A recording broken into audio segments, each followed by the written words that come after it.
даври нуҳуми чемпионати Тоҷикистон байни дастаҳои Лига Якум барои дастаи Ҳулбуки ноҳияи Вусеъ бобарор анҷом пазируфт. Дастаи Ҳулбук дар ин давр яке аз пешсафони Лигаи Якум дастаи Исфараи шаҳри Исфараро дар майдони худ пазируфт. Бозии мазкур аз дақиқаҳои аввал басод ҷолибу хотирмон оғоз гардид ва дар дақиқаи 21-уми бозӣ бо кӯшиши Анушервони Қобилҷон ҳисоби бозӣ 1-0 бар нафъи дастаи соҳибони майдон гардид. Бо гузаро шудани ҳамагӣ 2 дақиқа ҳамлавари бо маҳорати дастаи Ҳулбук Абазхон Қамчинов ба задани голи якуми худ дар бозӣ шарафёб гардида дастаи худро бо ҳисоби 2-0 ба пеш баровард. Дар идомаи қисмати аввали бозӣ ҳар ду даста чандин ҳолатҳои хуби голзаниро созмон доданд, вале натиҷаи бозӣ дигар тағйир наёфта бо ҳисоби 2-0 бар нафъи дастаи соҳибони майдон Ҳулбуки ноҳияи Вусеъ ба анҷом расид. Дар идомаи қисмати дуюми бозӣ саҳитараш дар дақиқаи 70 дастаи Исфара як гол ба дарвозаи соҳибони майдон ворид намуд ки муаллифи ин гол аз дастаи меҳмонон Ҳадис Ходиров гардид. Дар идомаи бозӣ бошад боз ҳам дастаҳо пайдарпай бо ҳуҷумҳои созмон дода дар назди дарвозаи ҳамдигар бозиро ҷолибу диданӣ карданд, вале танҳо ба дастаи соҳибони майдон имкон фароҳам гардид ки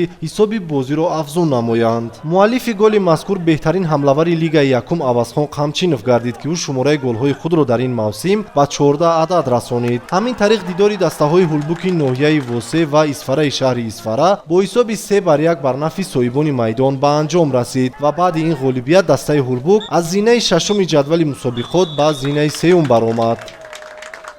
аллакай мо дар бораи ҳарифи худ Исфараи шаҳри Исфара бисёр маълумотҳо доштем ва мо вобаста ба ин даста гӯем ки системаи тактикии худро як ҳафта тайёр кардем.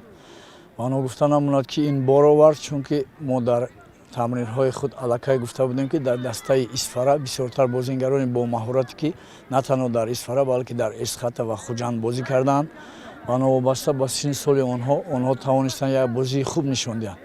Вале ман аз фурсат истифода бурда ҳамон гӯем ки ҳаракатҳои тези бозингарони ҷавони худ ба монанди Аваз Қамчинов, гӯем Акрамов, Зарҳалшо дар як самти хуб равона карда будам дар тамринҳо ва ин ба он оварда расонид ки ҳамон голе ки Анушервони Қобилҷон ба дарвозаи ҳариф ворид кард ба мо як қувваи хуб бахшид ва баъд аз он Аваз Қамчинов яке аз нишонзанони беҳтарини Лигаи Якум мебошад, тавонист ки 2 голи дигарро вориди дарвозаи ҳариф кунад. раҳмат ба бачаҳо ки имрӯз бозии хеле хуб нишон доданд ва мо тавонистем ки бо ҳисоби 3-1 ба дастаи Исфара ғолиб оем. ва мо кӯшиш мекунем ки бозии оянда бо Панҷшер аст дар сафар кӯшиш мекунем ки ҳадди ақал як имтиёз аз сафар ба хона орем. Миннатдорам аз ҳамдастаҳоям, аз сарпарастони даста ки ва хусусан маро хеле хуб дастгирӣ мекунанд. ва ман соли дуюм аст ки дар дастаи Ҳулбуки ноҳияи Вусеъ бозӣ мекунам ва мо имсол ният дорем ки ҳадди ақал дастсегона қарор гирем ки нияти мо имсол баромадан ба Лигаи Олӣ аст. дар даври нуҳуми чемпионати Тоҷикистон оид ба футбол байни дастаҳои Лигаи Якум дастаи Саройкамари ноҳияи Панҷ дар майдони худ бо дастаи Панҷшери ноҳияи Ҷалолиддини Балхӣ майдондорӣ намуд. дар дақиқаи 18-уми пайти аввал ҳамлавар рақами 18 Ҳимматулло Маладӯстов бо голи задаи худ дастаашро пешсаф намуд. баъд аз 4 дақиқаи дигар бозингарони соҳибони майдон дар ҷаримагоҳи худ ба қоидавайронкунӣ роҳ доданд ки аз ҷониби довар зарбаи ҷаримаи 11 метра таъин гардид. меҳмонон имконияти аз зарбаи пеналти ҳисобро баробар карданро доштанд, вале дарвозабони дастаи Саройкамар маҳорати баланд нишон дода нагузошт ки ба дарвозааш гол сар диҳад. дар қисмати дуюм бошад имкониятҳои голзанӣ ҳар ду даста хеле зиёд буд. ҳамин буд ки дар лаҳзаҳои охири рақобат рақами 8 Саройкамар Гирдонов Сорбон бо голи задаи худ ба дарвозаи Панҷшериҳо ба ин вохӯрӣ нуқта гузошт ва бо ҳамин майдондории дастаи Саройкамари ноҳияи Панҷ ва Панҷшери ноҳияи Балхӣ 2-0 ба суди дастаи Саройкамар хотима ёфт. мо имрӯз ба яке аз дастаҳои пурзури Лигаи Якум дастаи Панҷшер бозӣ кардем. маълум буд ки бозӣ хеле ҳам бозии шавқовар мешавад.